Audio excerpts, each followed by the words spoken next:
Merci, monsieur le député, d'avoir accepté notre invitation. Comme vous le savez, alors, Équilibre des énergies, c'est une association essentiellement d'entreprises dans le domaine du transport, du bâtiment et de l'énergie qui travaille à la décarbonation. Et pour nous, l'énergie, sous toutes ses formes, enfin, la production, la consommation, les formes de l'énergie sont évidemment prioritaires quand on veut lutter contre le changement climatique. Vous représentez une candidate qui est aussi la maire de Paris. Et comme maire de Paris, je l'ai croisée souvent moi-même dans les réunions internationales, puisqu'elle présidait aussi le groupe des villes les plus engagées dans la décarbonation, qu'on appelle le C40. Alors, Madame Hidalgo est aussi connue pour son action extrêmement énergique à Paris, notamment contre les voitures, contre la circulation, et son alliance avec le Parti vert. Et s'est démêlée quelquefois avec le Parti vert. Alors, la question, c'est la suivante. Cette forme d'énergie, quelquefois un peu brutale ou systématique, c'est comme ça qu'on l'a quelquefois critiquée, est-ce que c'est transposable à un pays comme la France quand on est candidat à la présidentielle? Et donc la question, c'est celle-là. Comment est-ce que Mme Hidalgo envisage en quelque sorte la transition vers un pays neutre en carbone? Merci de cette invitation.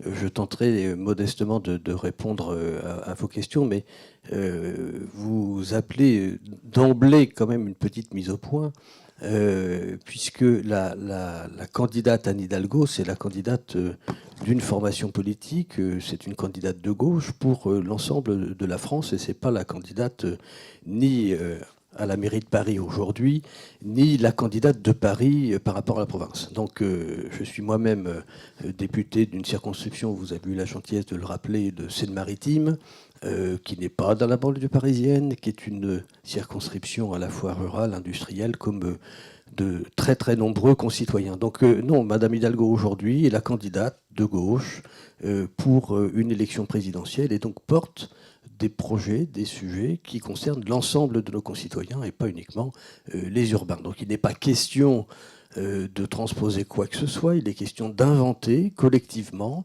une manière de vivre qui puisse nous permettre de concilier et de réconcilier l'environnement, la protection de l'environnement, la protection de la biodiversité et un développement économique de notre pays et des emplois et des activités industrielles, car il en faut. J'ai moi-même été rapporteur très récemment d'une mission d'enquête sur les conditions d'une réindustrialisation de la France. Donc il n'y a absolument pas d'antinomie, bien sûr, entre tous ces termes. La question, c'est la conciliation ou la réconciliation, finalement, de cette écologie et d'une économie globale dans l'ensemble des territoires.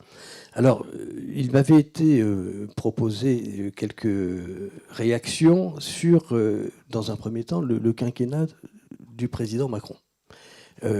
Donc, je voudrais simplement dire que le quinquennat qui s'achève aurait été marqué pour moi par une dualité, c'est le fameux en même temps de la présidence, avec des choses qui fonctionnent et des choses qui fonctionnent moins bien.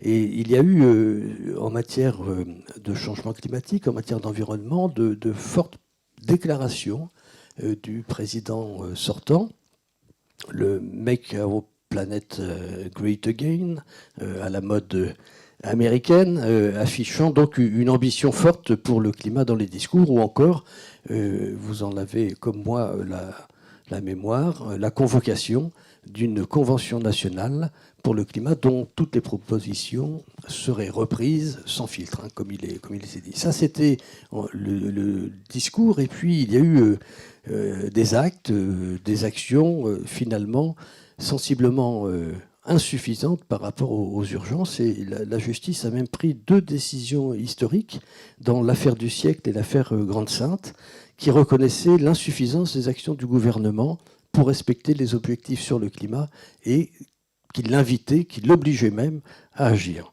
Le Haut Conseil pour le climat, dans son rapport 2021, a constaté aussi que les politiques publiques sont encore insuffisamment alignées sur les 22 orientations sectorielles de la stratégie bas carbone.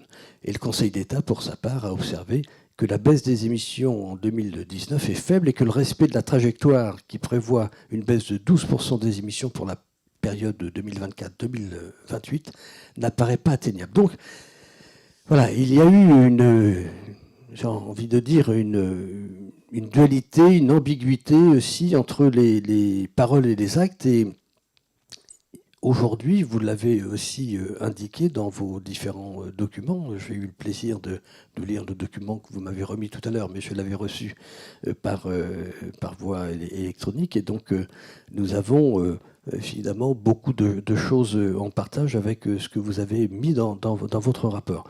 Le secteur des transports reste aujourd'hui le premier secteur émetteur de gaz à effet de serre, avec 31% des émissions en 2019. Et bien évidemment, il convient absolument de faire quelque chose. Et depuis le début du quinquennat, les émissions du secteur stagnent ou ne diminuent que très faiblement. Alors, on a eu bien sûr, dans ce quinquennat, l'adoption de la loi orientation des mobilités qui a permis des avancées notables, le plan vélo, les zones à faible émission, etc. Mais tout en restant significativement suffisante pour mettre le secteur des transports sur la bonne trajectoire de réduction des gaz à effet de serre et des émissions de gaz à effet de serre.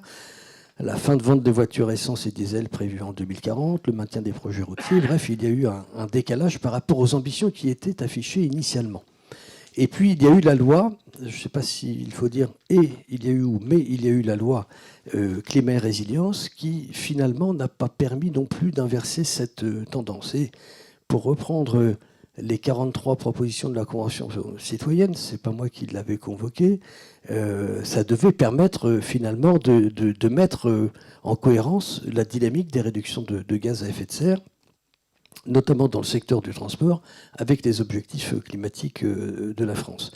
Et finalement, beaucoup ont été écartés, peut-être à juste raison ou pas, mais en tout cas, il y a eu un effet relativement déceptif de cette loi par rapport à l'ambition qui avait été affichée, par rapport à la page blanche qui avait été même confiée aux conventionnels, comme on a dit peut-être abusivement, et finalement, ça a suscité une certaine forme de grande déception de la part de plusieurs citoyens. En tout cas, de nombreux citoyens. On parlait vous faisiez référence, M. Lalonde, à la voiture en parlant de Paris. Moi, je fais référence au transport collectif.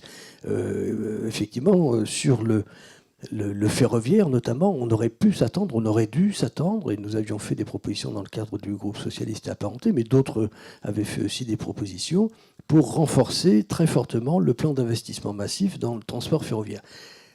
On reste un peu au milieu du gué sur ce sujet. Il y a une réindustrialisation qui est amorcée, et il faut saluer tous les efforts pour une réindustrialisation, ou en tout cas une relocalisation d'activités industrielles, voire le développement d'activités industrielles dans notre pays, mais les objectifs de décarbonation, finalement, sont assez limités. Il n'y a pas eu, d'ailleurs, de conditionnalité suffisante dans les aides qui ont été apportées aux entreprises, soit en matière d'environnement, soit d'ailleurs en matière de localisation, d'emploi sur le territoire. Et donc l'industrie lourde compte pour 75% des émissions de l'industrie, réparties principalement autour de la chimie, des matériaux de construction et de la métallurgie. Malgré une baisse des émissions entre 1990 et 2015, principalement due à l'effort porté par le secteur de la chimie, mais également du fait de l'amélioration de l'efficacité énergétique et des délocalisations, malheureusement, les émissions par tonne produite sont depuis en stagnation. L'industrie était ainsi en 2019 en deuxième position dans les secteurs les plus émetteurs de gaz à effet de serre en France, et celui qui dépassait le plus son budget carbone. Il y a eu des feuilles de route qui ont été fixées entre les différentes filières, bien que les filières fixées, là encore, par le gouvernement, et c'est sans doute une très bonne chose que d'avoir défini des stratégies de filières, mais on s'aperçoit que toutes les filières ne fonctionnent pas de la même manière et n'ont pas tout à fait le même dynamisme, et il conviendrait d'ailleurs sans doute d'avoir un vrai accompagnement à la structuration des filières en France qui permettrait de réaliser l'objectif de moins 35% fixé par la stratégie nationale bas carbone à horizon 2030, puisqu'elle prévoit une réduction de moins 26 pour la filière chimique et moins 31 pour la filière mine. Alors, Je reviens sur les conditionnalités. Il se trouve que j'ai fait un rapport sur l'industrie, comme je le disais tout à l'heure. Et de manière générale, je dois reconnaître que c'est troublant d'avoir des aides sans qu'il y ait à un moment donné quand même une demande de contrepartie, que ce soit en matière de respect de la trajectoire climat, compatible avec l'accord de Paris, ou que ce soit tout simplement les contreparties des impôts de la baisse des impôts de production, que ce soit lié à de la création d'activités ou à la relocalisation. Je rappelle simplement une chose, c'est qu'aujourd'hui, nous avons une balance commerciale qui se dégrade à vitesse grand V, et nous avons aujourd'hui quasiment un doublement. Alors, c'est pas lié uniquement, bien sûr, à une action politique, c'est lié globalement aussi à la situation économique de notre pays, mais nous avons pratiquement une balance commerciale qui est un déficit qui a doublé en 6 ans. Et donc, nous avions été nombreux à militer pour qu'il y ait des conditionnalités des aides pour les grandes entreprises pour respecter cette trajectoire. Malheureusement, ça n'a pas été le cas. Je constate d'ailleurs, cher Président, que Barbara Pompili, avant même sa nomination en tant que ministre de l'écologie, réclamait ce type de conditionnalité. Ça n'a pas été réellement mis en œuvre. Alors, il y a eu une avancée quand même pour les très grandes entreprises, notamment celles qui bénéficient d'une prise de participation par l'intermédiaire de l'Agence des participations de l'État. Mais finalement, ces entreprises sont relativement limitées, même si ce sont de très grandes entreprises, et l'effet de levier est relativement faible, puisque finalement, l'Agence des participations de l'État a un portefeuille relativement fixe, et donc il ne permet pas d'agir très efficacement, en tout cas d'être très réactif sur le sujet. Et donc, dans le cadre de la loi climat et résilience, la mise en place plus générale d'une éco-responsabilité pour les grandes entreprises a été malheureusement exclue du débat parlementaire et considérée même, à travers les amendements qui pouvaient être déposés, irrecevable. Il y a une autre promesse qui, de mon point de vue, n'a pas été tenue, c'est l'éradication ce que l'on a appelé les passoires énergétiques. Et le budget carbone du secteur du bâtiment a été rehaussé en 2020 et jusqu'à 2024, permettant ainsi à la France de respecter son objectif sur cette période, mais en rendant de fait la courbe de baisse plus raide pour les années à venir. Donc on diffère finalement les gros efforts. 70 000 rénovations globales de logements sont actuellement annuellement effectuées, contre 370 000 par an après 2022, prévu par la stratégie nationale bas carbone, et 700 000 par an à partir de 2030. Donc là encore, quand on prend les chiffres, on s'aperçoit que l'on diffère les efforts principaux à faire. Je rappelle que le candidat Emmanuel Macron s'était engagé en 2017 à supprimer les passoires énergétiques en 10 ans, dont la moitié en 2022, plus de 4,8 millions existent encore, et l'objectif, comme je l'ai évoqué, ne sera pas atteint. À cela s'ajoutent de nombreuses personnes qui sont dans ce que l'on peut qualifier de précarité énergétique en France, et ce chiffre, malheureusement, n'a pas réellement baissé pendant le quinquennat. Une transition énergétique apparaît malgré tout à la peine sur le sujet d'avenir, qui est le sujet des énergies renouvelables, pour lequel l'objectif n'est peut-être pas, n'est même certainement pas atteint, puisque l'objectif de baisse de consommation d'énergie initialement fixé à 7% en 2018 a été repoussé en 2023, tout en gardant l'objectif de baisse de 20% de la consommation d'énergie en 2030. En matière d'énergie renouvelable, donc, on n'a pas atteint l'objectif pour 2020, puisque nous avons seulement 19,1% d'énergie renouvelable dans la consommation d'énergie, contrairement aux 23% prévus dans la loi et prévus au niveau européen. Le report de l'objectif d'une baisse à 50% de la part du nucléaire témoigne aussi du retard pris par le gouvernement pour développer les alternatives. Je dis bien développer les alternatives et les compléments. La relance annoncée du nucléaire dans le discours du président Macron et dans le plan de relance, notamment 1 milliard pour les SMR, les petits réacteurs modulaires, ne prend pas en compte les difficultés actuelles de la filière nucléaire, comme l'illustrent les décalages répétitifs du chantier de l'EPR de Flamanville. Elle ne s'appuie pas non plus sur les scénarios de RTE qui proposent 3 scénarios sur 6 permettant de se passer de nouveaux EPR. Et on le voit aujourd'hui, le parc de réacteurs de production électrique, qui est de 56 réacteurs depuis l'arrêt de la centrale de Fessenheim.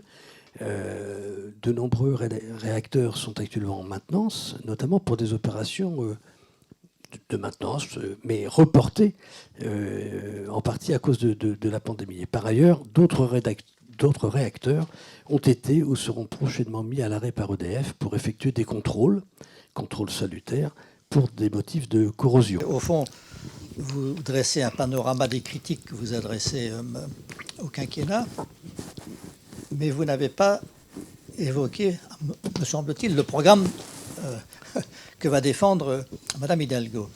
Et je dis ça parce que j'ai regardé sur Internet le programme, et donc dès les premiers mois de ma présidence, je présenterai un pacte énergétique pour la France. Donc c'est intéressant. Qu'y aura-t-il dans ce pacte énergétique, monsieur le député? Je vois que de toute manière, il n'y aura pas de construction de réacteurs nucléaires, grosso modo. Voilà. Il n'y a pas de nucléaire. Voilà ce qui est dans le programme de Mme Hidalgo, ce qui évidemment nous interroge sur la capacité ensuite à pouvoir répondre à l'augmentation nécessaire de l'électrification en France, puisque la plupart des scénarios nous disent qu'il faudra quand même passer de 25 à 50% d'électrification des usages de l'énergie, comme on le voit commencer à le faire avec les voitures.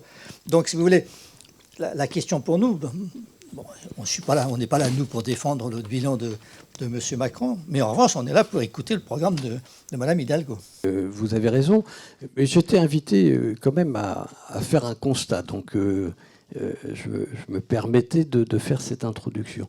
Vous avez raison. Je l'ai dit tout à l'heure, il nous faut pousser à développer des activités, y compris des activités industrielles. Je rappelle que nous sommes le pays qui a connu la plus forte chute de l'industrialisation par rapport au PIB. Donc nous sommes en décrochage par rapport à certains de nos amis et voisins, notamment allemands.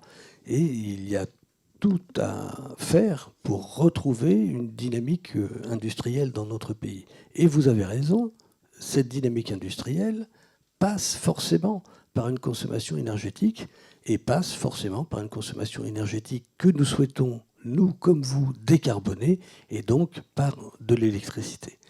C'est bien pour ça que vous avez, dans cette nécessité de retrouver une indépendance industrielle, puisque je le rappelle, tout à l'heure je citais le déficit de la balance commerciale, c'est pas pour rien qu'il faut réindustrialiser le pays, c'est pour recréer de l'emploi, mais aussi recréer finalement une autonomie, une indépendance et des approvisionnements sécurisés, on l'a bien vu, notamment dans la filière automobile ou dans la filière pharmaceutique, que cette dépendance extérieure était très préjudiciable à notre vie économique et à notre vie sociale de manière générale. Et donc, il ne faut pas nier ce besoin d'électricité supplémentaire. Ce besoin d'électricité supplémentaire, il doit être principalement fait, bien évidemment, par des énergies renouvelables. C'est pour ça que, si vous avez bien écouté Mme Hidalgo, mais vous pourrez l'interroger à l'occasion, je l'espère, il n'y a pas de fermeture.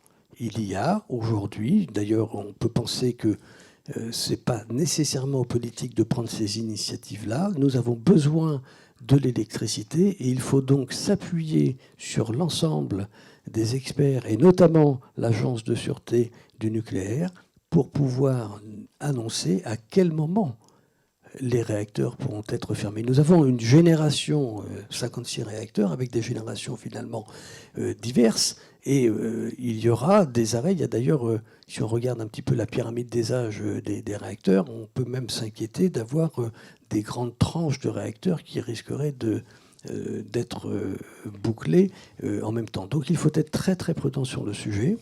Il faut avoir cette discussion et cette assurance avec les agences de sécurité nucléaire pour envisager le maintien et la fermeture lorsque ce sera nécessaire de les fermer. Mais pour l'instant, nous ne pouvons pas nous en priver. Très bien. Alors dites-moi, vous êtes donc, le programme de Madame Hidalgo, c'est de développer les renouvelables à la place du nucléaire dans le temps qui conviendra en fonction de ce que vous nous avez dit. Est-ce que par exemple, pour l'énergie solaire, est-ce que vous avez un certain nombre de dispositions? Moi je pense par exemple, vous savez qu'il y a des programmes d'intérêt européen pour l'hydrogène, pour les batteries. Il n'y en a pas pour le photovoltaïque. Pourquoi ce ne serait pas une proposition par exemple? Pourquoi est-ce que toutes les maisons neuves ne puissent pas être aptes à recevoir des photovoltaïques? Ce n'est pas dans les règlements ni rien. Je veux dire, si vous voulez développer les renouvelables, il faut certainement un programme crash. C'est important, il en faut énormément. Oui, vous avez raison, il en faut énormément. Il n'en faut pas uniquement d'ailleurs sur les maisons, il en faudrait sur tous les bâtiments publics. Je pense que là encore, la puissance publique, qu'elle soit nationale ou qu'elle soit locale, devrait donner aussi l'exemple et impulser une dynamique en matière de photovoltaïque. Oui, parce que pour l'instant, tout vient de Chine. Et donc, si on veut réindustrialiser, tout à fait, il faudrait peut-être les produire chez nous, quoi. Exactement, mais bien sûr, je partage complètement votre point de vue. Je pense qu'il y a deux choses. Nous devons réindustrialiser le plus possible en France, nous devons réindustrialiser en Europe. Et je pense qu'il y a absolument à discuter avec nos voisins européens pour éviter cette dépendance vis-à-vis de la Chine ou vis-à-vis d'ailleurs, pour ne pas trop personnaliser nos amis asiatiques, et qui par ailleurs, avec le transport maritime, contribue aux émissions de gaz à effet de serre. Et donc, il est évident que nous ne pouvons pas, pour ces deux raisons environnementales et sociales, continuer cette dépendance, notamment sur le photovoltaïque. Est-ce que nous serons en capacité d'être le leader européen du photovoltaïque? Je n'en suis pas certain. Aujourd'hui, nous avons pris un peu de retard par rapport à nos voisins allemands. Je pense que sur le sujet énergétique, comme sur le sujet de l'industrie, on l'a bien vu à travers la crise sanitaire et à travers la crise finalement du médicament, ou en tout cas du vaccin, que la solution, en tout cas pour nous, passe par une dimension européenne, par une forte concertation au niveau européen. Si nous voulons développer le photovoltaïque, il faut que tout le monde s'y mette. Il faut que la puissance publique nationale s'y mette avec des investissements forts. Il faut que les collectivités locales s'y mettent avec des investissements forts. Il faut bien évidemment que les particuliers puissent s'y mettre aussi, mais on ne peut pas faire porter l'ensemble de l'effort du photovoltaïque sur la maison individuelle ou sur l'appartement collectif ou en copropriété. Donc il faut réellement qu'il y ait l'ensemble des acteurs économiques qui s'y mettent. Et on l'a bien vu, certains d'ailleurs commerçants qui ont des grandes surfaces se mettent aussi à produire du photovoltaïque comme les agriculteurs. À l'autoconsommation et au développement de l'autoconsommation, par exemple? Alors, à titre personnel, oui, je suis favorable à l'autoconsommation. Non, mais je vais pas répondre, je ne suis pas là d'ailleurs pour répondre au nom de Madame Hidalgo, je suis là dans le cadre d'un atelier débat pour échanger, on va dire, librement. Donc oui, nous sommes favorables, collectivement, nous sommes favorables à l'autoconsommation, je dis bien ça sûr. parce qu'il y a une discussion importante, si vous voulez, sur la solidarité du réseau et le développement de l'autoconsommation. Comment est-ce qu'on peut équilibrer? Est-ce que les gens qui font de l'autoconsommation pourront participer à l'entretien du réseau?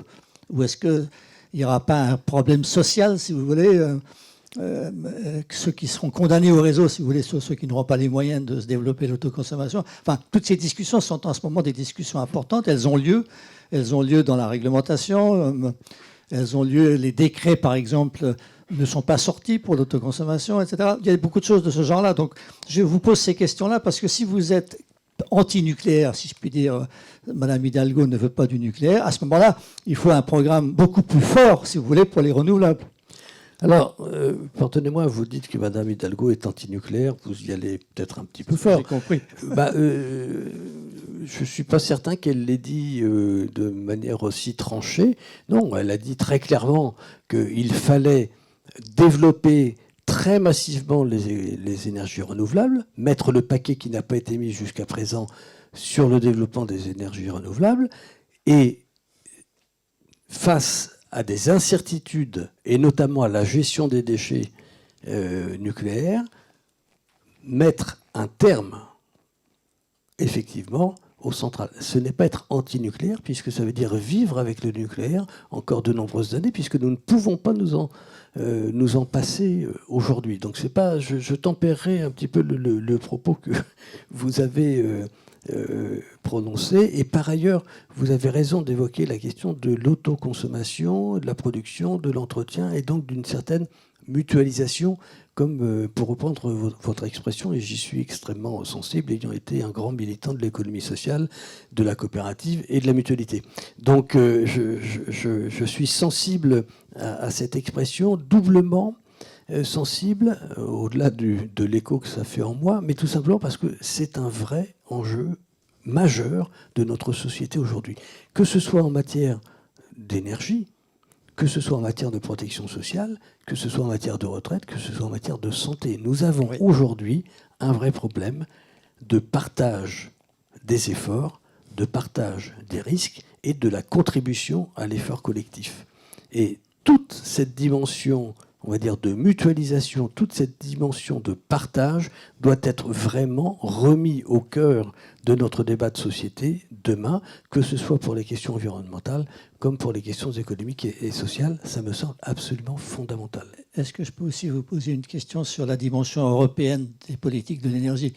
Puisqu'en ce moment, nous vivons un moment difficile avec une hausse très importante des coûts de l'énergie et une organisation du marché, notamment de l'électricité, qui fait dépendre le prix de l'énergie de la dernière centrale mise en œuvre lorsque les renouvelables et les centrales pilotables ne peuvent plus fournir répondre à la consommation. Donc c'est le gaz.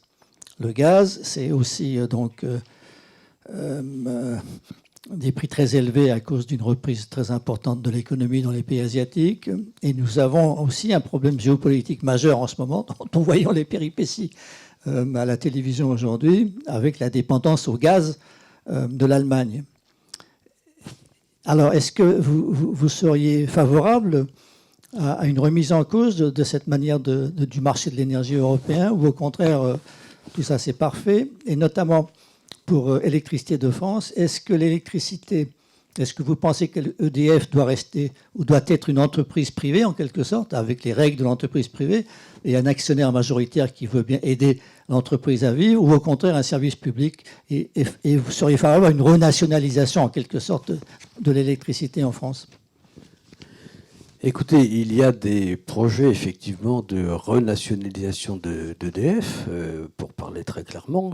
Je pense qu'aujourd'hui, nous avons besoin de maintenir des outils industriels, des outils énergétiques qui puissent être réactifs à la demande publique et pas nécessairement au marché. Je ne veux pas faire de mauvais parallèles avec les maisons de retraite, mais lorsque c'est le marché et le dividende qui préside finalement aux destinées de l'entreprise, on voit finalement que ce n'est plus l'intérêt général qui prime. Donc effectivement, on peut s'interroger aujourd'hui, en France comme ailleurs d'ailleurs, sur une reprise en main plus importante des producteurs et des transporteurs énergétiques par la puissance publique.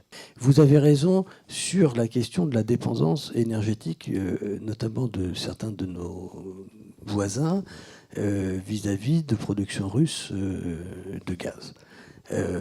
On voit bien d'ailleurs qu'aujourd'hui, la géopolitique, finalement, et nos relations internationales sont aussi totalement déterminées ou codéterminées par des préoccupations très trivial comme cet approvisionnement, cet approvisionnement énergétique. Donc, nous devons faire un grand pas en avant. Nos amis allemands doivent faire aussi un grand pas en avant, ils l'ont déjà fait partiellement, pour assurer cette indépendance énergétique. Certains pays, je pense à l'Autriche, ont réussi plus facilement. Ils ont une situation topographique, on est d'accord, un peu particulière, mais ils ont eu l'intelligence de le faire. Voilà, je pense qu'il faut aussi que chaque pays puisse tirer profit finalement de sa propre géographie, et à ce point... Vous ne pensez pas que quand même cette situation est aussi liée à des questions stratégiques ? Est-ce que la politique de l'énergie allemande, qui était largement fondée sur le développement des renouvelables, est-ce qu'elle n'aboutit pas finalement à une relative impasse, puisque les renouvelables, finalement, c'est très très bien quand il y a du vent et du soleil, un peu moins bien quand il n'y en a pas, et à ce moment-là, il faut un substitut, en quelque sorte, qui prenne le relais.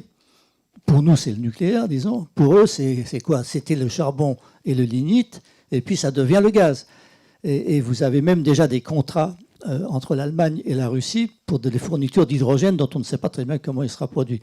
Ça n'invalide pas le développement du renouvelable. Je citais l'Autriche tout à l'heure. Ils ont réussi le renouvelable.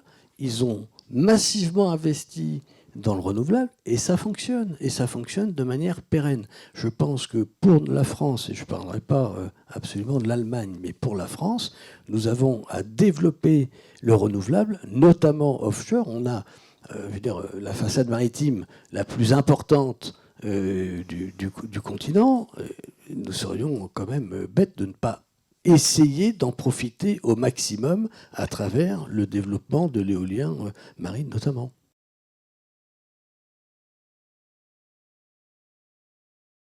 Oui, sur les rapports, il y a six scénarios. Les 3 premiers sont quand même sur une baisse très importante du nucléaire, 0 pour le premier et puis 13% pour les deux suivants, avec une réindustrialisation. Tout dépend de ce que nous appelons réindustrialisation. Je pense, mais vous êtes plus expert que moi sur le sujet, je pense qu'on ne peut pas parler d'une réindustrialisation comme nous avons connu les industries d'hier. La question de la réindustrialisation, c'est simplement réconcilier le pays avec une culture de l'industrie, avec une culture scientifique, avec une culture mécanique au sens propre du terme, pour créer de nouvelles économies. Pas nécessairement des économies, ou en tout cas des énergies les plus énergétivores, des industries les plus énergétivores. Pour faire de l'hydrogène, les électrolyseurs, par la définition, consomment de l'électricité. Bien sûr.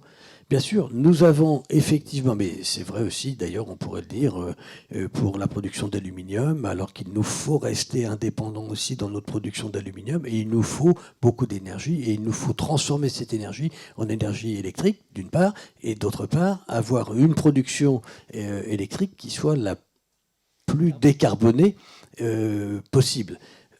Oui, c'est un vrai enjeu. C'est un vrai enjeu. Je ne dis pas qu'on peut le faire demain. C'est bien pour ça que notre candidate, puisqu'il faut que je la cite quand même, notre candidate. Non, mais je ne parle pas que pour moi. Donc, notre candidate dit très clairement, pour reprendre et contredire un petit peu ce que vous disiez tout à l'heure, que nous avons besoin du nucléaire jusqu'à ce que nous ne puissions plus nous en servir parce que nous avons besoin d'une période de transition. Or, nous avons, on va dire, une inertie des solutions qui est longue et donc nous ne pouvons pas du jour au lendemain être dans une rupture absolue.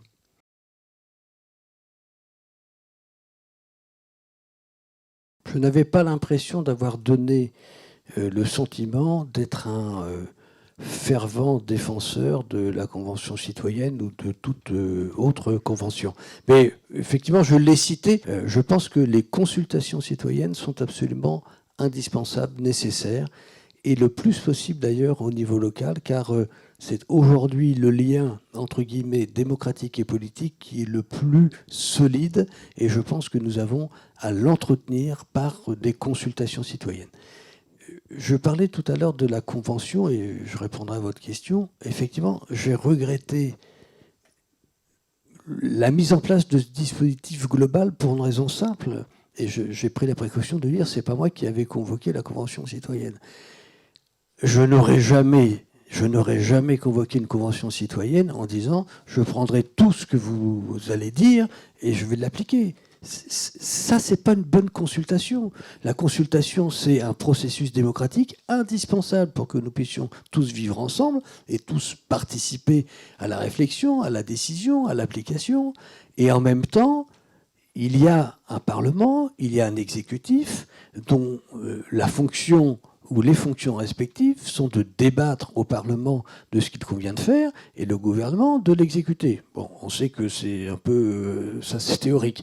Dans la pratique, l'exécutif, bien sûr, co-décide avec le Parlement. Mais ce qui a été finalement très déceptif, c'est l'annonce préalable de cette convention en disant « je vais reprendre sans filtre ». Si le président n'avait pas dit ça, si le président avait dit je réunis, ainsi que le Comité économique, social et environnemental, une grande convention citoyenne, et ensuite le Parlement se saisira des propositions et débattra de ce qu'il convient de faire, etc. Enfin bref, il y avait des tas de précautions d'usage à prendre pour que ce soit un exercice réussi. Finalement, c'est un exercice déceptif, et c'est même un exercice qui a cristallisé fortement un mécontentement. Je trouve ça dommage. Nous n'avons pas besoin de créer du mécontentement dans le pays. Il y a suffisamment d'inquiétudes liées à la crise sanitaire, aux incertitudes, etc., pour ne pas en rajouter. Donc oui, oui, 1000 fois oui à la consultation, aux consultations citoyennes, à partir du moment où c'est sincère, que c'est dans un vrai débat constructif, mais pas à l'instrumentalisation d'une consultation qui finalement ne servirait qu'à valider des décisions prises préalablement, ou au contraire sur une feuille blanche en disant dites-moi ce qu'il faut faire, et dans ce cas-là, ces 150 personnes tirées au sort dont on ne sait pas réellement comment elles sont tirées au sort, est-ce qu'elles sont représentatives, et elles ne sont pas responsables au sens politique du terme. Donc non, je vous rejoins, ce n'est pas le bon mode de fonctionnement tel qu'il a été mis en œuvre. Par contre, il faut développer toutes les consultations.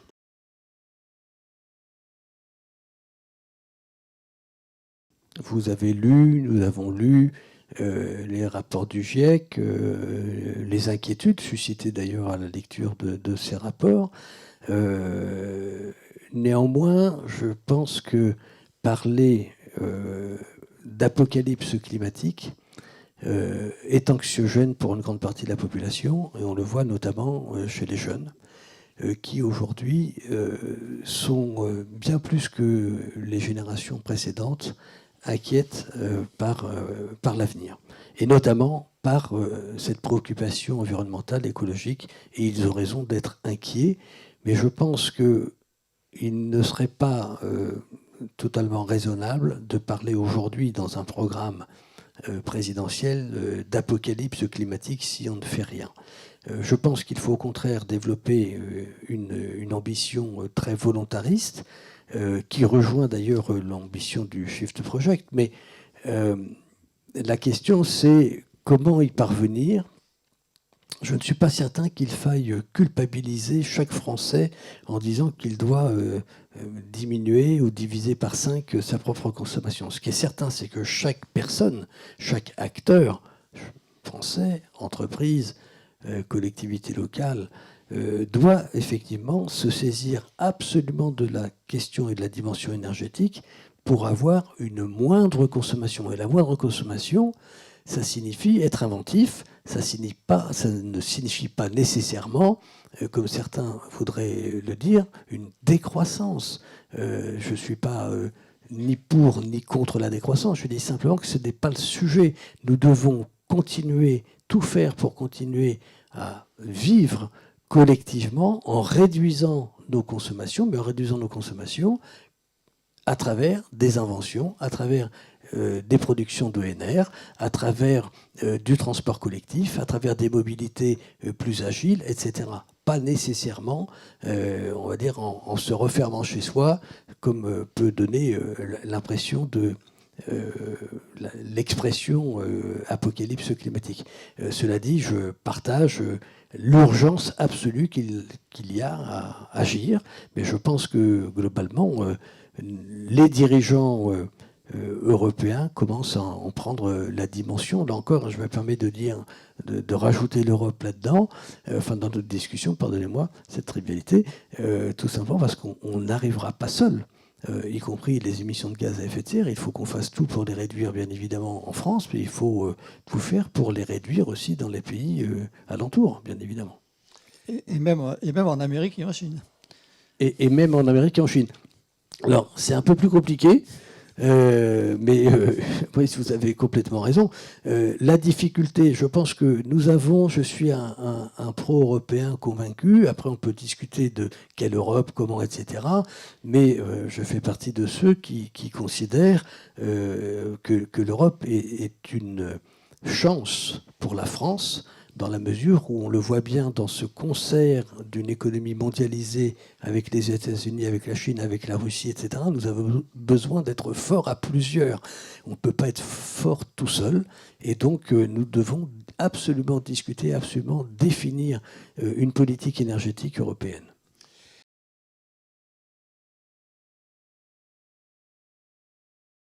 J'ai eu l'occasion, en tant que parlementaire, d'aborder cette question à de nombreuses reprises en commission, en développement durable ou dans l'hémicycle. Et je dois reconnaître que c'est un sujet plus qu'épineux pour l'ensemble des élus locaux.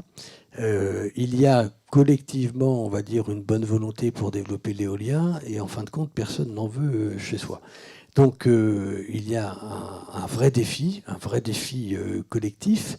Là encore, je pense qu'il faut mettre tout le monde autour de la table, avoir une grande conférence nationale qui permette aux régions de définir un schéma d'aménagement qui leur permette et qui collectivement les oblige aussi à avoir une production d'énergie renouvelable sur leur territoire, sans oublier, j'ai bien entendu, la mutualisation nationale que l'on évoquait tout à l'heure.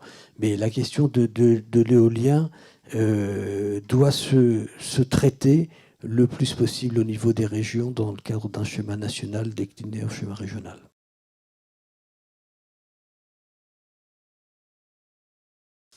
Alors, bien sûr qu'on doit le faire, et bien sûr que la rénovation doit être globale. Il y a, en matière de logement, je cherche une petite fiche, parce que j'ai mes collègues qui ont beaucoup travaillé sur la question du logement et qui ont déjà débattu dans le cadre de l'Assemblée nationale d'une prime qui permettrait de financer l'avance, parce que la vraie difficulté, en tout cas pour s'embarquer dans la rénovation énergétique et dans des travaux de rénovation énergétique, c'est l'avance pour les clientèles et les familles, on va dire, modestes. Et donc, il convient non seulement d'avoir une prime, mais d'avoir une prime qui anticipe le paiement des travaux, qui ne se fait pas a posteriori. Donc, oui, je suis en train de chercher le terme exact qui a été employé par notre la prime climat. Voilà, non, c'était pas la prime climat. Enfin bref, c'était sur le logement. Oui, c'est une orientation majeure du programme d'Anne Hidalgo pour la rénovation énergétique sur les deux sujets évoqués. C'est 720 000 par an, d'après ce que j'ai. C'est 700 000 par an, oui, tout à fait. C'est déjà plus raisonnable, puisque les élections présidentielles précédentes, on était toujours, par les ministres des Logements, entre 1 à 2 millions de rénovations. Donc, mais on ne les atteignait jamais. À 70 000 dernièrement, oui, on était loin du compte. Donc 700 000 est Est-ce que vous ne croyez pas qu'il faudrait se demander pourquoi ça ne fonctionne pas assez bien ou aussi bien que prévu? Est-ce qu'il n'y a pas un problème d'artisans en quantité suffisante? Est-ce que cette rénovation globale, est-ce que ça veut dire qu'il faut transformer tous les appartements et toutes les maisons en bouteilles thermos? Est-ce que il ne faut pas plutôt insister sur le changement de combustible? C'est-à-dire que si vous avez une chaudière au fioul, il vaut mieux passer à la pompe à chaleur, des choses de ce genre-là. Au fond, on a peut-être une espèce de confusion tout le monde est d'accord pour le bâtiment, bien sûr, mais simplement, en revanche, il y a une petite imprécision. Par exemple, la nouvelle réglementation des maisons favorise plutôt finalement le gaz dans les immeubles collectifs, alors qu'elle prétend le contraire, etc. Il y a finalement le diable dans les détails, finalement, dans tout ça. Vous ne pensez pas? Et en même temps, ce sont les détails qui vont faire la politique globale. Parce que je pense qu'il n'y a pas un outil particulier, il y a différents outils. Vous avez évoqué le changement de combustible, et vous avez raison. Il y a bien évidemment toutes les dépenses d'énergie, d'isolation qui doivent être mises en œuvre. Il y a aussi les dépenses que vous évoquiez vous-même tout à l'heure sur le photovoltaïque, c'est-à-dire de la production qui devrait permettre de réduire aussi, bien sûr, la facture. Et en même temps, on le voit bien, ça demande une maturation dans les esprits. il faut qu'il y ait aussi une prise en considération, et ce qui n'est pas encore le cas aujourd'hui, même si la préoccupation environnementale apparaît comme une des préoccupations premières, mais quand même un peu loin derrière d'autres sujets comme la santé, l'emploi et de manière générale la sécurité. Et donc cette dimension, on va dire, de protection environnementale, de réduction des consommations, finalement, Oui. pardonnez-moi, est apparu assez tardivement dans le paysage, et donc il faut que chacun puisse en prendre la mesure et puisse apporter les réponses qu'il convient en fonction de ce mesure. L'Europe propose d'étendre le système du marché des quotas aux bâtiments. Oui. Vous le mettez dans votre rapport, si je... Exactement. Et donc, c'est une mesure forte, mais qui va forcément renchérir le coût de l'énergie dans les bâtiments. Enfin, si c'est du fuel, etc. Et donc, il y a une inquiétude sociale, là, pour le coup. Est-ce que cette mesure très forte ne va pas contribuer à rendre les choses beaucoup plus difficiles pour les ménages modestes, etc. Donc, il y a une inquiétude européenne à ce sujet, quoi. Il y a une inquiétude européenne, il y a une inquiétude, je vais dire, collective sur cette question énergétique par rapport aux personnes à faible revenu, de manière générale, que ce soit bien évidemment pour le chauffage, le logement, ou que ce soit pour les mobilités. Une des vraies difficultés de l'acceptation sociale de la dimension environnementale qui nous importe, c'est de trouver l'ensemble des mécanismes qui vont permettre d'accompagner une partie de la population à cette transition énergétique. On n'a pas évoqué les mobilités individuelles, mais il est évident que la voiture individuelle, avec l'introduction des ZFE, lorsqu'elle est diesel, ne permettra plus demain à des artisans, ne permettra plus demain à des personnes de pouvoir entrer en centre-ville, etc. Et donc, il faut, et moi je suis issu d'une circonscription semi-rurale, et il faut donc trouver des solutions pour permettre à chacun de maintenir une activité professionnelle, de maintenir une sociabilité, de maintenir une activité, on va dire, du flux commercial, tout simplement, pour aller en ville, etc. Et donc, il faut trouver des accompagnements sociaux permettant à chacun de pouvoir ou prendre un transport collectif ou pouvoir avoir un véhicule moins polluant. Et c'est pour ça que nous avons développé des propositions, notamment de prêts à taux zéro mobilité garantis par l'État pour permettre, en plus des mesures qui ont déjà été annoncées par le gouvernement, permettre aux familles modestes de quand même pouvoir avoir un véhicule moins polluant, quitte à ce que ce ne soit pas tout de suite un véhicule électrique, tout simplement parce qu'il n'y a pas de véhicule électrique d'occasion qui permettent à des familles de se déplacer et donc progressivement d'avoir une décarbonation de la mobilité individuelle.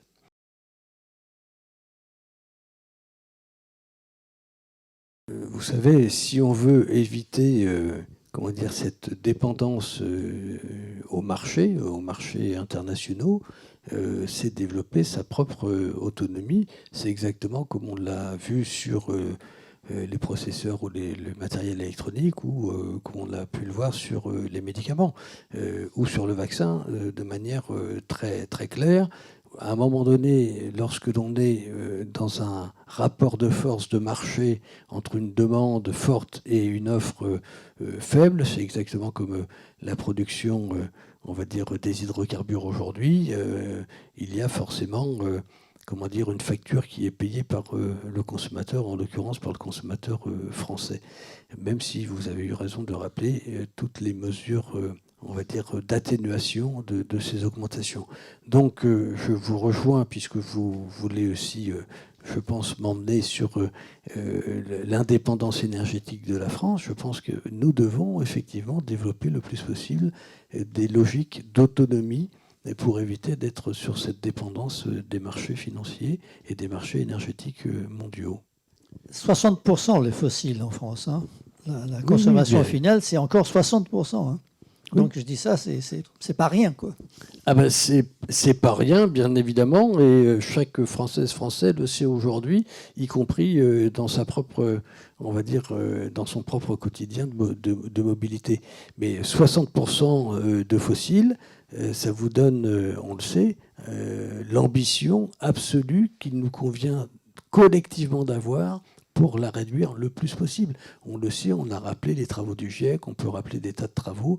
On ne peut pas continuer comme ça. Donc il faut effectivement développer les autonomies.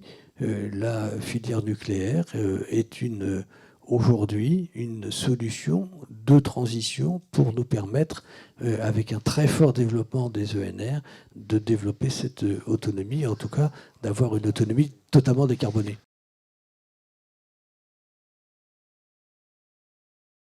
Oui, vous avez raison. Il y a besoin de travail, il y a besoin de précision, il y a besoin de chiffres sur l'ensemble, on va dire, des propositions qui peuvent être faites par les uns et par les autres, à ce point tel que le sujet, et notamment le sujet énergétique, est le point clé qui pose de vrais enjeux, y compris la question des déchets que vous évoquez à travers la transmutation. Je suis absolument d'accord avec vous. Je ne suis pas certain que beaucoup en parlent d'ailleurs aujourd'hui, où que ce soit.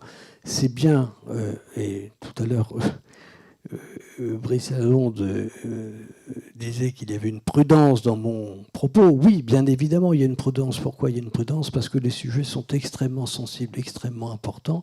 Et il ne m'appartient pas de vous donner des chiffres trop précis aujourd'hui, mais ils arriveront, et notamment sur cette question de la gestion des déchets. Alors moi, je suis un militant de la transmutation, si je puis dire. C'est-à-dire que je pense que cette technique est très importante pour le nucléaire, puisqu'elle réduit la durée de vie des déchets nucléaires.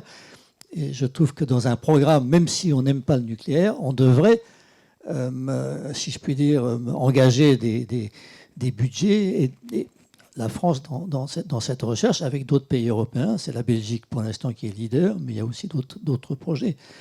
C'est, je pense, l'erreur des gens qui sont anti-nucléaires. Je ne parle donc pas pour Hidalgo. Merci.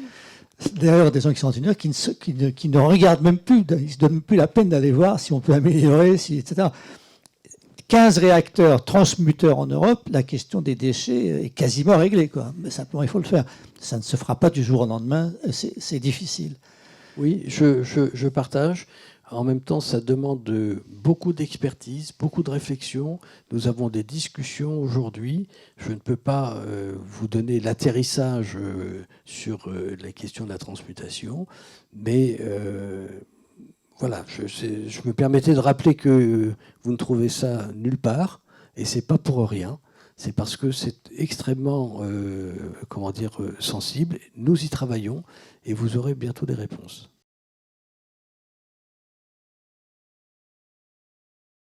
Nous devons effectivement accompagner l'ensemble des collectivités locales qui ne sont peut-être pas toutes aujourd'hui staffées, comme on dit, ou équipées, mais il faut créer demain.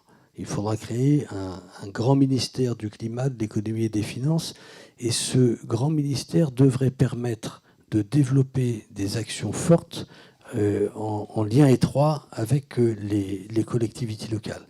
On l'a dit tout à l'heure, on l'a évoqué à travers les schémas énergétiques, que ce soit l'éolien ou que ce soit d'ailleurs sur de la réserve foncière. Les régions, les grandes collectivités locales auront un rôle extrêmement important à jouer. Ce n'est pas de l'activisme, l'État ne peut pas faire tout seul. Et donc il a absolument besoin des collectivités locales, des communes, des départements, des régions, mais nous pensons que la maille la plus pertinente en matière d'organisation d'un schéma territorial, c'est la région qui devrait pouvoir prendre la main.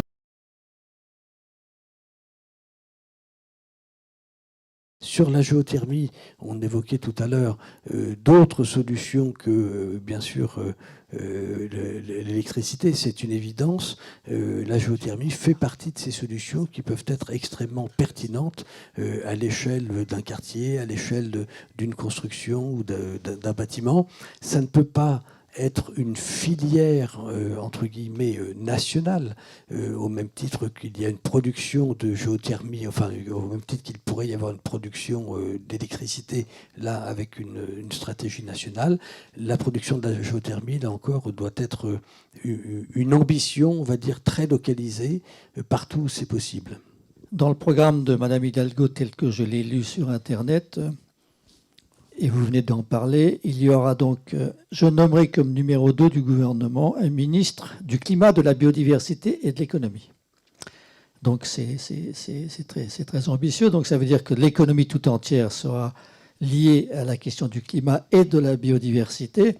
Est-ce que ce ministère inclura également l'énergie ? Je suis embêté parce que c'est ce que je souhaiterais. Bon. C'est ce que je souhaiterais. Et je l'ai écrit par ailleurs. Mais je n'ai pas eu cette discussion avec Anne Hidalgo. Et je ne peux pas vous dire si dans son esprit, lorsqu'elle a évoqué la question de ce grand ministère, il était question d'avoir l'énergie. Je pense que c'est souhaitable.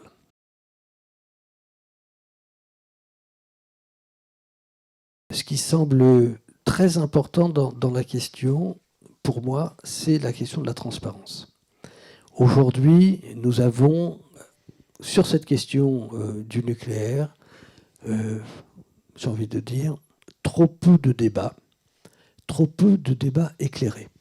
Et là encore, c'est une proposition d'Anne Hidalgo, c'est d'avoir une grande conférence, c'est d'avoir, dans les 100 premiers jours du quinquennat, d'avoir une conférence et une loi programmatique forte et une ambition sur 25 ans sur ce qu'il convient de faire en matière énergétique.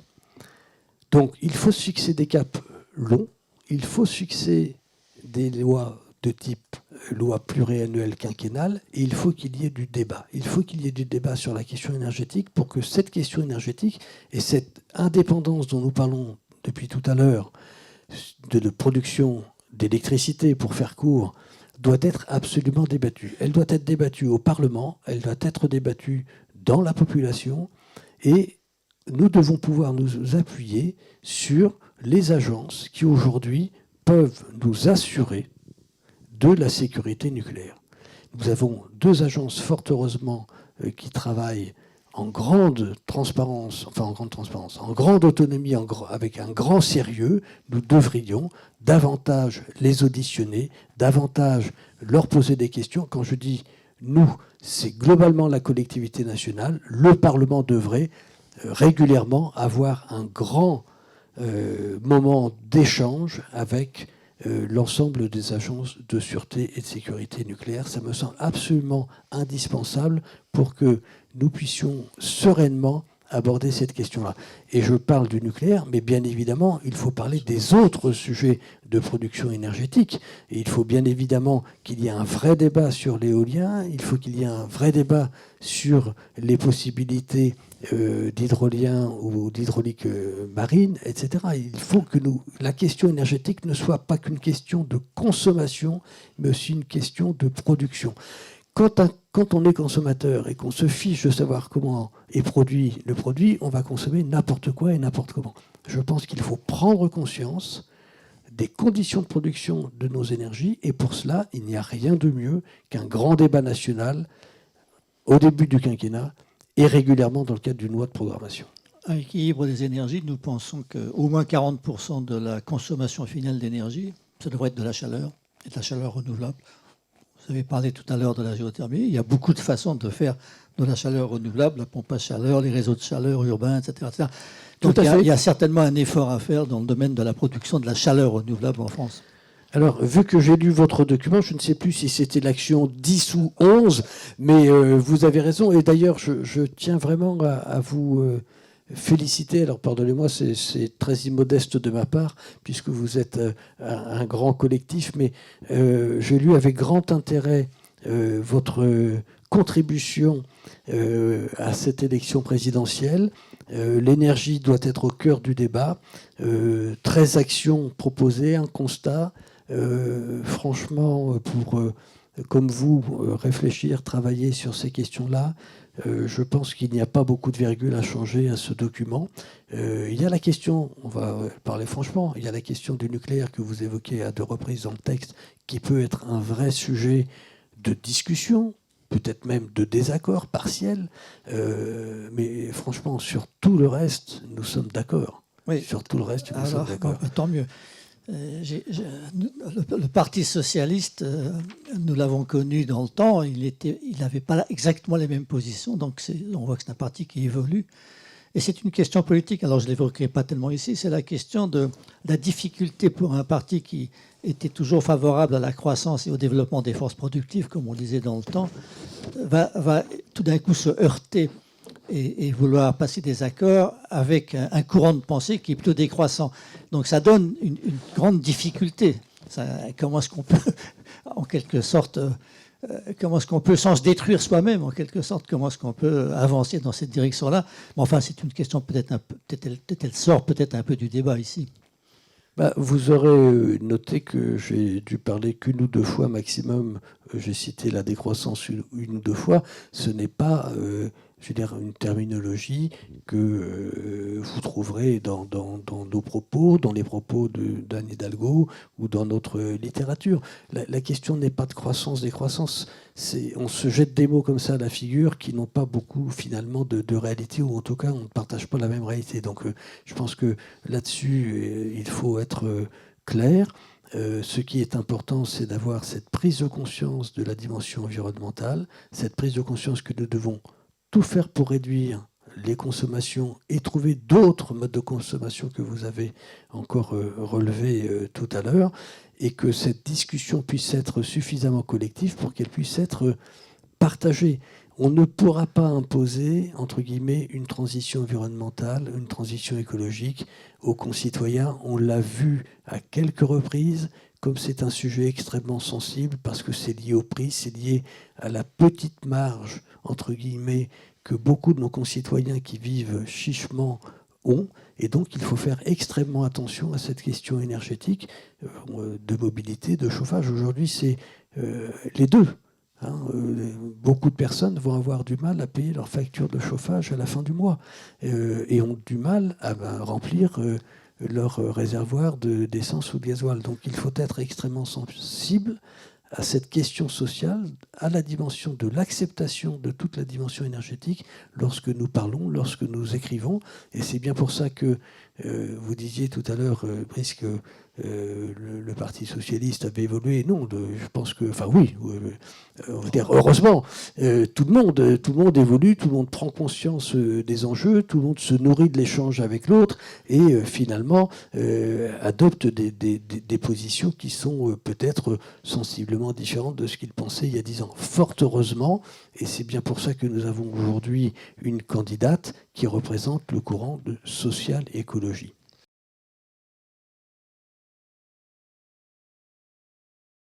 Consommer différemment, consommer mieux, dépenser plus au niveau collectif pour développer les énergies renouvelables, explorer l'ensemble des productions énergétiques de chaleur, d'électricité qui pourraient nous permettre d'avoir demain une économie décarbonée.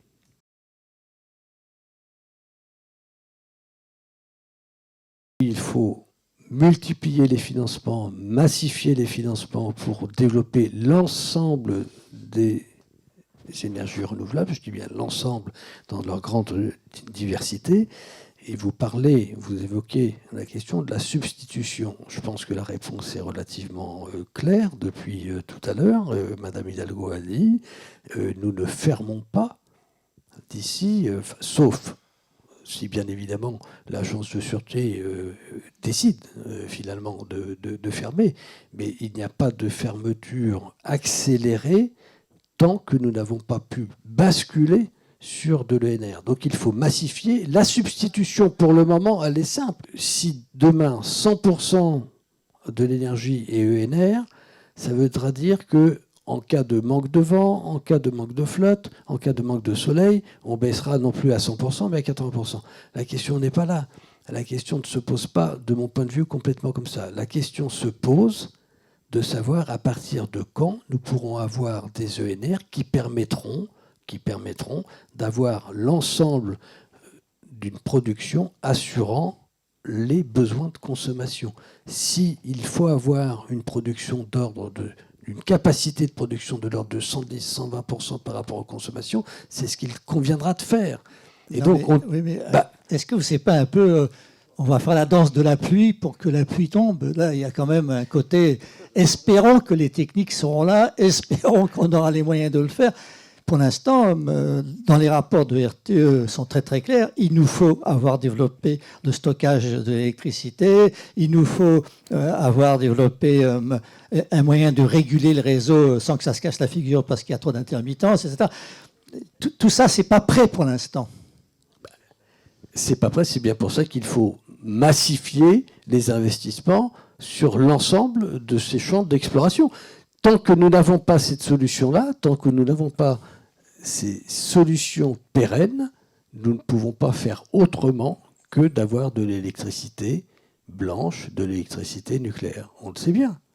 Bon, alors, plus tard, C'est-à-dire il y aura toujours des interruptions, il y aura toujours le jour et la nuit, il y aura toujours des moments où le ciel sera couvert, il y aura toujours des anticyclones où tout d'un coup les éoliennes ne tournent pas. Donc la question est quand même très réelle, quoi. Ça nous inquiète. Enfin, excusez-moi, on est un tout petit peu inquiet d'avoir des 100%, de croire aux 100% renouvelables. C'est une belle idée, c'est peut-être une utopie, mais alors à ce moment-là, est-ce que l'utopie est un programme suffisant ? Eh bien, écoutez, je vous inviterai à poser la question à nos amis autrichiens. Bien sûr, c'est de l'hydraulique. Parce que vous pensez qu'on ne peut pas avoir d'hydraulique en France ? Parce qu'on ne peut pas avoir... Et donc, si j'entends bien, mais c'est un atelier débat, donc nous sommes là pour débattre, et je vous remercie. Non, mais ça veut dire quoi ? C'est-à-dire que votre proposition, c'est quoi ? Pour parler clairement, au lieu de poser des questions, moi je vous en pose une. Votre proposition, c'est quoi, telle que je la lis à travers les lignes ? C'est de maintenir un équilibre avec de l'énergie nucléaire pour combien ? 30 ? 18 ? 13 comme dans les scénarios 14 le scénario RTE. Il me semble que c'est... Bon, les deux derniers 14. On va pas se bagarrer à 1% près. Pardonnez-moi, si je dis 13 et vous 14, je crois qu'on peut s'entendre. Ça veut dire quoi ? Vous maintenez à 13 ou à 14 ? À 15 ? Vous maintenez à 30 ? Pardonnez-moi, finalement... Moi, j'ai lu votre contribution, mais je ne sais pas la traduire en chiffres. Oui, tout à l'heure, vous me disiez il n'y a pas assez de chiffres. Il n'y en a pas beaucoup non plus dans votre programme sur cette dimension nucléaire. Écoutez, en principe, les projections, si vous voulez, en ce moment, vous avez quoi, 1500 TWh de consommation d'énergie en France. Si on veut faire la moitié nucléaire, ça fait 750. Donc la question, c'est comment est-ce qu'on va assurer les 750 TWh en 2050 ? C'est à peu près ça la question, quoi. Bon, voilà. Et donc c'est vrai qu'avec des sources intermittentes, on aura toujours des difficultés si on ne prévoit pas une source pilotable de substitution ou de relais au moment où les conditions météorologiques ne permettent pas aux renouvelables de donner leur plein. Voilà, c'est aussi simple que ça. Alors il y a une manière de faire, c'est l'interconnexion européenne, mais ça suffira sans doute pas non plus. Et puis ça nous rend plus dépendants. Si on est pour l'indépendance, on a donc plus de dépendance. Est-ce que la dépendance européenne est une vraie dépendance ? Je ne sais pas. Bon voilà, toutes ces questions, elles nous agitent et elles nous préoccupent beaucoup. Je comprends bien, elles m'agitent et me préoccupent aussi. Et collectivement aussi. Mais cette interconnexion européenne, elle est pertinente. Là encore, il faut savoir, dans une interconnexion, quel est le type de production énergétique dans cette interconnexion. Parce que si c'est pour prendre du carboné de nos voisins, ça n'a pas grand intérêt, même si ça peut apparaître une substitution. Mais je constate que vous n'avez quand même pas complètement répondu à ma question sur la substitution pérenne que vous envisageriez. Oui, c'est le nucléaire, certainement, oui. Et comme vous le savez, les réacteurs nucléaires sont en principe là pour 60 ans. Donc voilà, la question, elle est là. Il y a une durée, il y a par ailleurs un corset européen qui s'appelle la taxonomie, il faut avoir commandé avant 2040. Il y a un certain nombre de contraintes difficiles qui compliquent la tâche du législateur ou du politique français. Oui, bien sûr, tout cela se complique. Et puis, comme on l'a évoqué tout à l'heure, ça ne se fait pas, ça ne se décide pas en 2 minutes et les programmes sont extrêmement longs. Là encore, quand vous dites 60 ans, je partage. Après, il faut regarder, et je pense qu'il appartient à l'autorité de sécurité nucléaire, de sûreté nucléaire, de nous dire finalement, dans le cadre du grand carénage, comment les choses peuvent se passer, pour combien d'années ça peut se passer. Je note le point sur la substitution. Vous considérez que la substitution doit absolument et impérativement être prévue dans une énergie autre qu'une énergie renouvelable, sujette, on va dire, aux aléas, et que l'interconnexion européenne ne suffit pas. Il faut donc un programme nucléaire. C'est bien ce que je dois retenir. C'est exact. Oui, alors, donc, je vais plus loin. Pardonnez-moi. Je vais plus loin. Il y a une prévision, une possibilité de stockage de l'électricité quand il y en a trop, si je puis dire, et qu'elle n'est pas directement consommée, sous forme d'hydrogène. Mais tout ça, ça coûte cher et ça consomme de l'énergie. Bon. Et ça consomme de l'énergie, ça consomme de l'électricité. Voilà. Pour l'instant, le stockage de l'électricité, c'est pour l'instant un obstacle technique qui n'est pas réglé.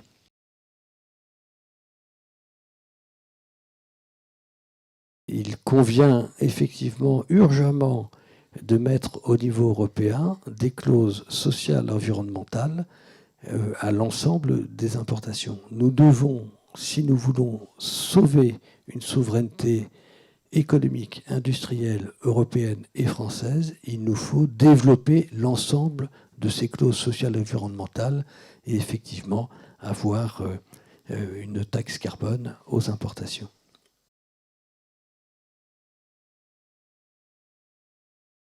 Ben écoutez, dans un premier temps, cette fiscalité, on va dire environnementale, devrait se faire à travers deux mécanismes. Le premier, c'est l'ISF climat, réintroduction de l'ISF avec un versement de l'ISF au financement de la protection de l'environnement et des recherches climatiques et on va dire énergétiques. Et d'autre part, une taxe sur les placements financiers pour l'ensemble des placements qui sont des placements carbonés. Merci, donc, monsieur. Pour répondre plus aussi précisément, il n'est pas question, en tout cas envisagé aujourd'hui, d'avoir une fiscalité entre guillemets punitive pour l'ensemble des citoyens. Nous avons aujourd'hui, avec l'envol des factures énergétiques et des factures de carburant, aujourd'hui suffisamment de peine pour ne pas en rajouter. Est-ce que je peux juste faire une observation qui nous soumet un problème qui est récent, c'est que la plupart des grandes banques ou des institutions financières maintenant sont soumises à des critères de responsabilité sociale qui sont bienvenus, y compris les placements financiers. Et le résultat de tout ça, c'est que les grandes institutions et les banques sérieuses qui ont ces critères de responsabilité se sont désengagées des mines de charbon et autres. Et toutes ces mines de charbon, comme la demande est très forte, ont été reprises par des fonds voyous. Voilà, énormément de fonds voyous. Alors les fonds voyous, ce sont des fonds d'investissement qui ne se posent pas des problèmes de responsabilité sociale et qui ont été enchantés d'acquérir toutes ces mines de charbon et autres pour se faire plein d'argent. Comment on fait par rapport à ça? Mais on tente de se passer du charbon. Voilà, c'est évident. Non mais je suis d'accord avec vous. Une réglementation finalement vertueuse en l'occurrence risque d'évincer les plus responsables et les plus vertueux. Mais si on ne fait rien, qu'est-ce qui va se passer? Bon, donc. Oui, vous posez la question, mais il faut essayer d'apporter une réponse. Donc, je sais dans quel affre, dans une certaine mesure, ça a mis les banques d'avoir à respecter des engagements RSE forts. Et il faut se féliciter d'ailleurs que de nombreux investisseurs responsables se soient désengagés des mines et que se soient désengagés du charbon. La réponse ne doit pas être demain. Laissons-les reprendre leurs investissements au prétexte que ce sont des fonds voyous qui se sont impliqués dans les financements. Il faut réduire partout où c'est possible, aussi rapidement que possible, le recours au charbon. Enfin, je veux dire, il n'y a pas tellement d'autres solutions, même si vous avez en partie évoqué la question tout à l'heure. Le charbon n'est pas nécessairement le plus consommé en France, mais il peut être consommé de manière importante en Chine ou ailleurs. Et donc, nous retrouvons la question de l'indépendance aussi industrielle pour éviter d'avoir des importations, finalement, de produits fortement carbonés dans leur production et qui ne rentreraient pas, on va dire, dans nos objectifs de neutralité carbone. Donc il faut faire très attention aussi dans les importations pour ne pas, on va dire, dégrader davantage la planète.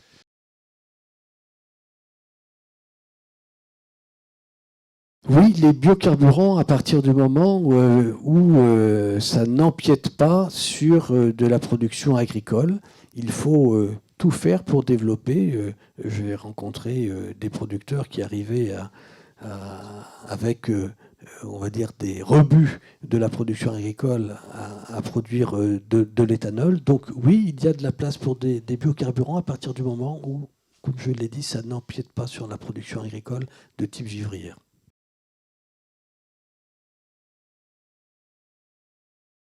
Pour revenir sur l'acceptation sociale, parce que c'est la question absolument fondamentale, on l'évoquait tout à l'heure à travers les principes de mutualisation, vous l'avez rappelé, il nous faut un vrai débat national. Si nous n'avons pas de débat national, nous n'avons pas d'acceptation.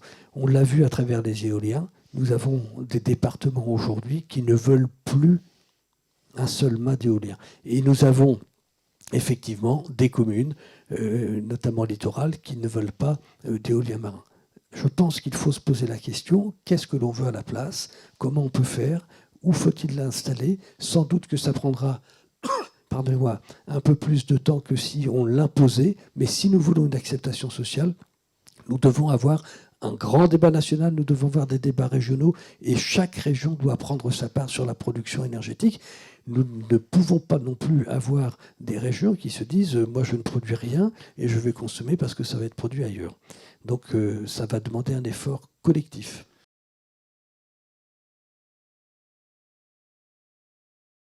Concernant le numérique, je ne suis pas certain que les émissions de gaz à effet de serre du numérique soient supérieures, vous avez dit, au transport aérien, au transport aérien.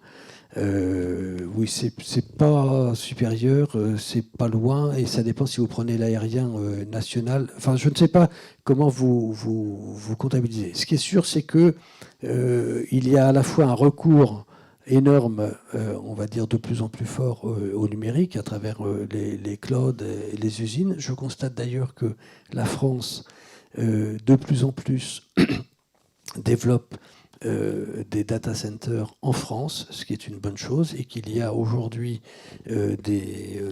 on va dire des méthodes de construction qui permettent un free cooling pour réfrigérer les data centers qui finalement consomment beaucoup moins d'énergie que précédemment pour le refroidissement. Ils continuent à en consommer beaucoup pour on va dire l'alimentation des machines, mais finalement, en tout cas, c'est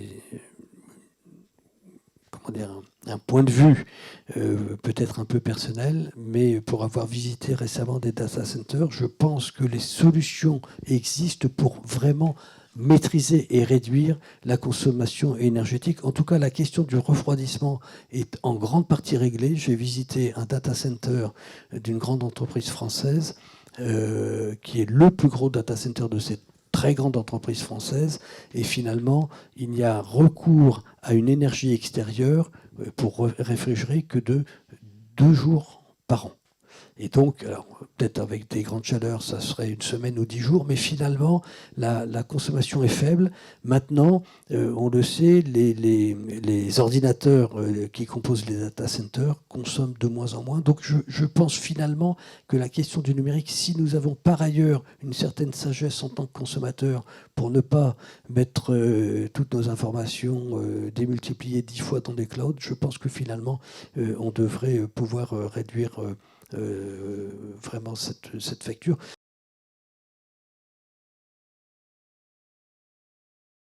On l'évoquait à mi-mot tout à l'heure, il y a aujourd'hui des recherches importantes sur l'utilisation d'énergie décarbonée, si tant est que l'hydrogène soit totalement décarboné. Mais on ne va pas refaire le débat.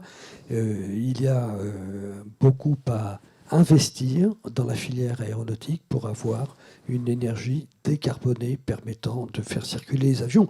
La question de l'aérien, au niveau de l'industrie, donc j'y réponds, il faut développer des combustibles alternatifs. Et puis merci Brice. Et sur la circulation aérienne nationale, je crois que la loi climat a en partie avancé sur ce sujet-là. Il faudra peut-être y revenir. De toute façon, je pense qu'on ne pourra pas, et vous le dites aussi, je partage complètement ce point de vue-là, on ne pourra pas faire l'économie d'une grande loi très rapidement. 2023, le temps de, on va dire, prendre les marques, comme on dit, de poser les fondements et de discuter des objectifs de cette loi. Mais quel que soit le gouvernement en 2023, il sera obligé de prendre une grande loi environnement, car la loi climat, on l'a vu, on l'a votée en même temps qu'elle était votée, on savait qu'elle était déjà dépassée. Donc c'est le regret que j'ai exprimé à de nombreuses reprises dans le cadre du débat sur la loi climat résilience. Voter une loi dont on sait qu'elle est déjà dépassée, c'est un petit côté stupide. Alors je comprends le calendrier du président Macron, mais en tout cas c'était pas très, très sain de faire comme ça, et donc ça veut dire que de toute façon, demain, quel que soit le président, la présidente, quel que soit le gouvernement, il faudra en 2023 avoir une grande loi sur l'environnement. Alors je vous laisserai aussi le dernier mot, parce que si je conclue et que je dis quelque chose qui vous déplaise, il faut que vous puissiez répondre. D'abord, merci beaucoup d'avoir accepté de dialoguer avec nous. Moi, si j'avais une conclusion à faire sur le programme donc, de la candidate à la présidentielle Hidalgo, je pense qu'elle cumule les difficultés. Elle choisit de cumuler les difficultés. Parce que si vous voulez industrialiser, si vous voulez accroître l'électrification et passer au moins à 50% d'électricité dans les usages finaux en 2050, si vous voulez en plus protéger la biodiversité, très important la biodiversité. La biodiversité, c'est aussi de l'espace. De l'espace qu'on ne doit pas forcément remplir de solaire ou d'éoliennes. C'est compliqué tout ça. Et tout ça uniquement avec des renouvelables, c'est très très très difficile. Bon, alors évidemment, la politique peut beaucoup de choses. Et donc, je suppose que comme vous êtes député et socialiste, vous croyez à la politique. Ben, moi aussi. Donc, c'est très très important. Et la politique, sans doute encore plus importante à la fin, parce qu'il y a une responsabilité que les conventions, consultations et autres. Je dis ça parce qu'il y a eu un truc qui s'appelle Grenelle, il y a, je ne sais pas, quasiment 15 ans, ou il y a longtemps. Et le Grenelle de l'environnement a abouti à la promotion du gaz fossile. C'est quand même pas forcément un très bon résultat. Donc, si vous voulez, il faut que la politique aussi, à un moment donné, ait le dernier mot. Et on voit que les formes de gouvernance modernes, c'est d'un côté les scientifiques, de l'autre côté les politiques. Ils travaillent ensemble, c'est ce qui se passe pour le climat, c'est ce qui se passe pour la biodiversité. Et sans doute, ça doit se faire de la même façon dans notre pays. Donc, vous cumulez les difficultés, donc espérons que ça fonctionne. Nous avons essayé, nous, de mettre un peu de réalisme, si vous voulez, pour répondre à ce qui nous paraissait un peu utopique. Mais en tous les cas, grand merci d'avoir joué le jeu, grand merci d'avoir discuté avec nous, et j'espère qu'on pourra continuer à discuter. Merci, bien, c'est moi qui vous remercie de cette invitation. Merci d'avoir entamé ce dialogue. Merci pour votre production, que je ne manquerai pas de promouvoir, y compris avec... on va dire les deux petits points qui feront débat, mais je pense que nous pourrons reprendre aussi cette discussion, si vous le voulez bien, une prochaine fois. Comme je vous l'ai dit, il y aura des précisions, bien sûr, programmatiques. Ce qui me semble absolument fondamental, c'est, comme vous l'avez évoqué, Brice, nouer le dialogue avec les scientifiques. Mais que ce dialogue avec les scientifiques, qui doit être là pour éclairer la décision politique, ne soit pas un dialogue fermé. Ça doit être un dialogue absolument ouvert à l'ensemble de la population pour qu'il puisse y avoir une discussion, une prise de conscience, une acceptation finalement de ce qu'il convient de faire ou de ne pas faire. Bien sûr, le politique, à un moment donné, est obligé de prendre des risques, est obligé de trancher. est obligé, dans un échelat de difficultés ou de complications, comme vous l'avez évoqué, doit malgré tout faire son chemin et faire des propositions. C'est ce que tente de faire, je veux dire, avec honneur Anne Hidalgo, et je la remercie. Vous dites à juste raison, cumul de difficultés, c'est vrai, et en même temps, je pense que rien n'est simple. Et donc, il faut tenter effectivement d'avoir, comment dire, un saut de haie qui permette de passer demain à une économie responsable, décarbonée, et qui puisse être une économie heureuse dans le sens où elle puisse être acceptée par l'ensemble de nos concitoyens. Très bien, vous savez ce que disait Saint-Pé, il y avait un ouvrage, c'était Rien n'est simple, et le deuxième, c'était Tout se complique. J'avais bien compris.